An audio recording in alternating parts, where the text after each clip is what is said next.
दोस्तों नमस्ते। नवाब मलिक के साथ साथ अनिल देशमुख के भी ऐसे मामले सामने आ रहे हैं, ऐसे कुछ विषय उसमें अधिक हो रहे हैं कि जो कुछ भी आरोप उनके खिलाफ लगाए गए हैं उनमें कहीं ना कहीं सच दिखाई दे रहा है। नवाब मलिक के ऊपर ना कि सिर्फ मनी लॉन्ड्रिंग का बल्कि टेरर फंडिंग का भी आरोप लगा है। नवाब मलिक ने जो भी कुछ किया वो टेरर फंडिंग ही था, ऐसे कहा जा रहा था। तब लोग टेरर फंडिंग के बारे में बोल रहे थे कि नवाब मलिक पर बहुत ही बुरे आरोप लगाए जा रहे हैं। सच में तो मनी लॉन्ड्रिंग भी नहीं है, मनी लॉन्ड्रिंग का दिखाया जा रहा है, भ्रम फैलाया जा रहा है।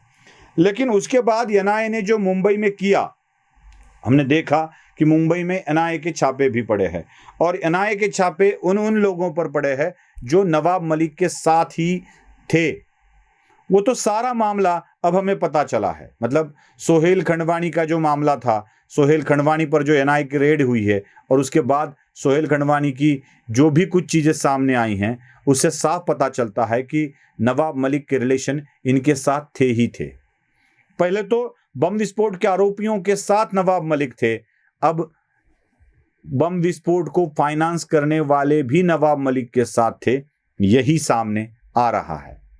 सोहेल खंडवानी की सारी बातें हैं, सीबीआई का वो लेटर है, 44 लाख रुपीस का मामला है और उसके बाद उसके घर पर हुई एनआईए की रेड के कारण नवाब मलिक से उनके संबंध भी स्पष्ट हो चुके हैं। चलो, नवाब मलिक की बात तो स्पष्ट हो रही है, लेकिन अनिल देशमुख का क्या? अनिल देशमुख जब प्रदेश के गृह मंत्री थे तब उन्होंने कुछ ट्रांसफर किए थे और उस ट्रांसफर का मामला आज भी चल रहा है। मैं आपको बता दूं कि रश्मि शुक्ला पर भी आरोप लग चुका है कि उन्होंने फोन टैपिंग कर ट्रांसफर के हुए व्यवहारों की जानकारी ली थी और वो सौंपी थी मुख्यमंत्री को। फोन टैपिंग का आरोप रश्मि शुक्ला पर लगा जरूर है। ट्रांसफर मामले में जो भी कुछ हुआ उसके ऊपर लोग बोलते हैं कि इसमें अनिल देशमुख के कोई संबंध नहीं है, लेकिन अब जो कुछ हो रहा है वो ध्यान देने लायक है। जैसे एनआईए की रेड के कारण नवाब मलिक की बात समझ में आ रही थी, वैसे ही ये बात सामने आ रही है। ये खबर ना आपको मीडिया बताएगी, ना टीवी बताएगी, ना पेपर वाले बताएंगे, उनको बताना ही नहीं है। वो जिनके प्रति वफादार है वो उनके पालतू लोगों के खिलाफ ये तो बात ही नहीं करते हैं। मैं आपको वो सच्चाई बता रहा हूं जो सच में हो रही है। हाल ही में पुणे कमिश्नरेट से एक लेटर अपने 8 अफसरों को भेजा गया है। वो लेटर ये है कि आपका ट्रांसफर अब होने वाला है, आपको जहां जाना है उसके ऑप्शंस, आपको 2 ऑप्शंस देने हैं, 3 ऑप्शंस देने हैं। जहां पोस्टिंग आपको चाहिए उसके विल जो आपकी है वो 3 ऑप्शन में लिखकर तुरंत दे दे। अगर आप नहीं देंगे तो आपको देना नहीं है समझकर आपकी पोस्टिंग जहां सरकार चाहे वहां कर दी जाएगी।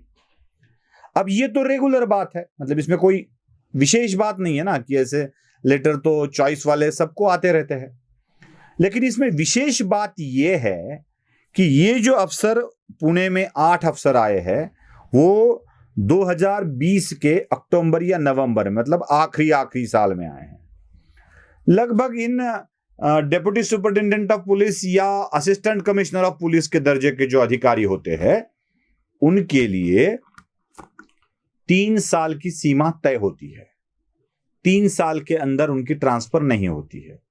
अब नवंबर या अक्टूबर में आए पुलिस अफसर अगर 3 साल तक रहते हैं तो अक्टूबर 20 से लेके पहला साल हुआ 21 तक, दूसरा साल हुआ 22 तक और तीसरा साल हुआ 23 तक। अक्टूबर 23 तक तो उनको रहना ही रहना है। अब 22वां साल चल रहा है जिसमें अक्टूबर आने में अभी बहुत बड़ा समय है, क्योंकि मई का महीना चल रहा है, जून, जुलाई, अगस्त और अक्टूबर, मतलब 2 साल पूरे होने में भी 4 महीने बाकी है। उससे पूर्व ही आधे कार्यकाल में ही उनको ये लेटर आया है पुणे कमिश्नरेट के 8 अफसरों को। आपको बता दें कि ऐसे महाराष्ट्र में 93 ट्रांसफर उस वक्त हुए थे, 93, और शायद इन सभी के ट्रांसफर के ऑप्शन के बारे में उनको लेटर लिखा गया है। इन अफसरों को अपने कार्यकाल के बीचों बीच में ही ट्रांसफर के लिए क्यों पूछा जा रहा है? और ये 93 ट्रांसफर्स अनिल देशमुख के गृह मंत्री बनने के बाद तुरंत किए गए थे, जिसमें आर्थिक व्यवहार होने का आरोप लग चुका है।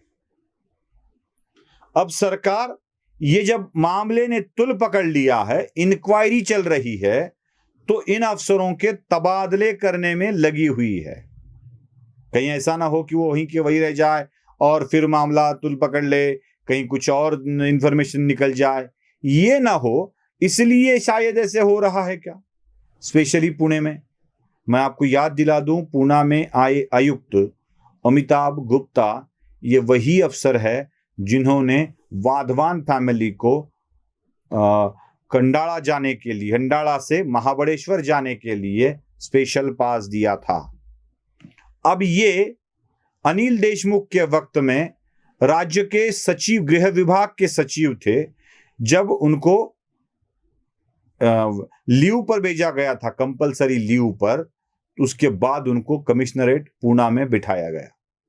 अब ये 7-8 अपने अफसरों को बीच में ही क्यों लेटर लिख रहे हैं कि आप अपने ऑप्शन दे दो? मतलब साफ है कि उन अफसरों को वहां से अब हटाने का मन सरकार ने बना लिया है, क्योंकि यही वो अफसर है जो अनिल देशमुख के कार्यकाल में ही तबादला होकर आ चुके हैं। अब यही बात फिर से एक बार साबित कर रही है कि अनिल देशमुख के वक्त हुए ट्रांसफर में कहीं ना कहीं कुछ ना कुछ गड़बड़ हो गई है। शायद इसीलिए ये ट्रांसफर के लेटर्स भेजे जा रहे हैं। दोस्तों, धुआं तब दिखता है जब कहीं आग लगती है, और ये आग थी, भले ही आप रश्मि शुक्ला के ऊपर आरोप लगा रहे हो, भले ही आप दावे कर रहे हो कि ऐसा कुछ भी नहीं हुआ है, लेकिन अभी तबादले के लिए बीच कार्यकाल में ही पूछना अनिल देशमुख की बेगुनाह नहीं है, यही चीख चीख कर बता रहा है। ठीक ये ऐसे ही हो रहा है जैसे नवाब मलिक के मामले सामने आए। वीडियो पसंद आए तो लाइक, शेयर और सब्सक्राइब जरूर कीजिएगा। धन्यवाद।